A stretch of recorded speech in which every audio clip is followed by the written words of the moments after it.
Om Shanti. It's really interesting to see the flow from inner exploration to now, seeing on a very practical level how we can begin to make this work in life. Oh, sorry. Oh, okay. Yeah, it doesn't matter. Doesn't matter, it's okay. How to make this work in life in a practical sense, because spirituality is intensely practical. So if it just stays as an idea, well, it's not really true spirituality. Comes into action and has an effect on our lives and an effect on people's lives. And I think the thing I picked up on the most was a few people mentioning the concept of management by consciousness is giving people space to grow. And that's something, when you give people space to grow, it's something that has to happen from the inside of you. It's not actually just creating a structure where they can grow, but from your heart you want them to move ahead. And you're not threatened by the fact that maybe in moving ahead they may even do some things better than you do them, and that's okay, because they're adding value to the whole. And so the biggest thing that prevents us from giving people space to grow is that little word, that little 3-letter word in English. I don't know how many letters it has in Spanish. Ego. How many letters in Spanish? Same. Oh, you see, it must be as universal as Om Shanti, I don't know. But our own ego, in a leader, in a manager, it's the ego which is the biggest barrier towards others' growth. And so it comes back to the management by consciousness. It's a very subtle and a very real thing. And if I'm practicing, I always think that I don't want to battle with a weakness, but I like to practice the virtue that would replace that weakness. So what would replace ego? Humility. And people often misunderstand humility. Humility is not a weakness. Humility is a great strength.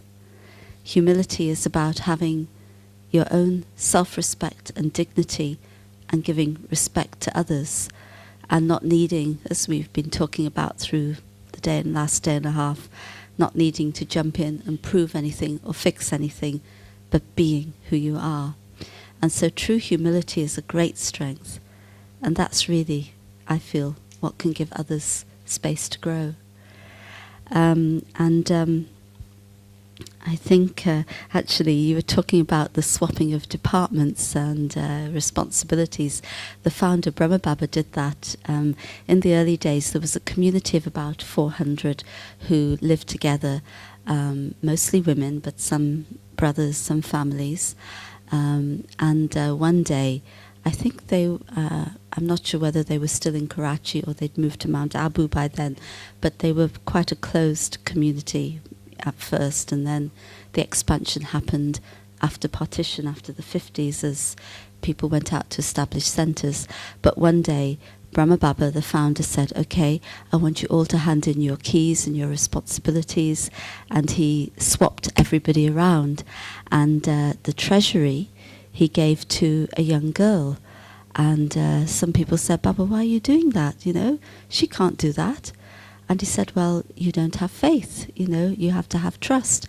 Why are you judging that person that she, he purposely did that because it was a very interesting spiritual exercise.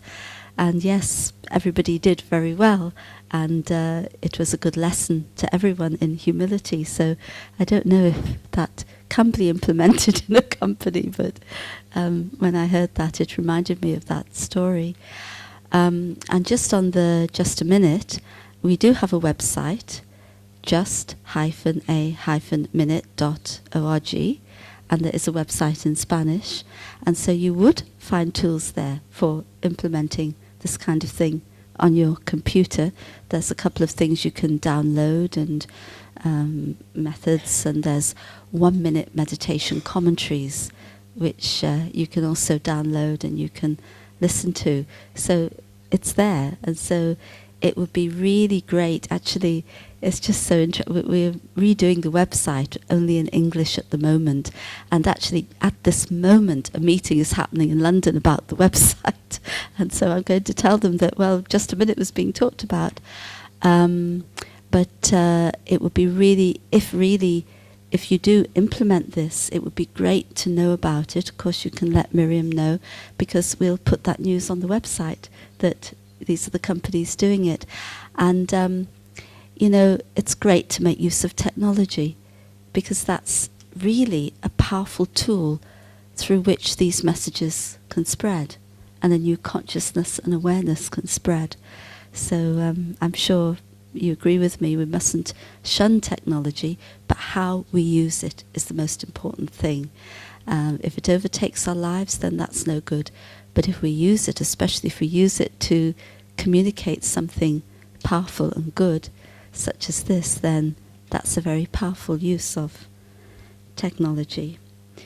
And so, yes, I just think it's great hearing everybody's input, and wherever you go, actually I think I'll be talking later, but wherever you go from here, you know, we're how many, 40 people, maybe a bit more, something like that, but you know, each one of us is influencing hundreds of others, thousands of others, maybe hundreds of thousands of others. So, you know, the ripple effect is going to be huge from this weekend. So, thank you. Om Shanti.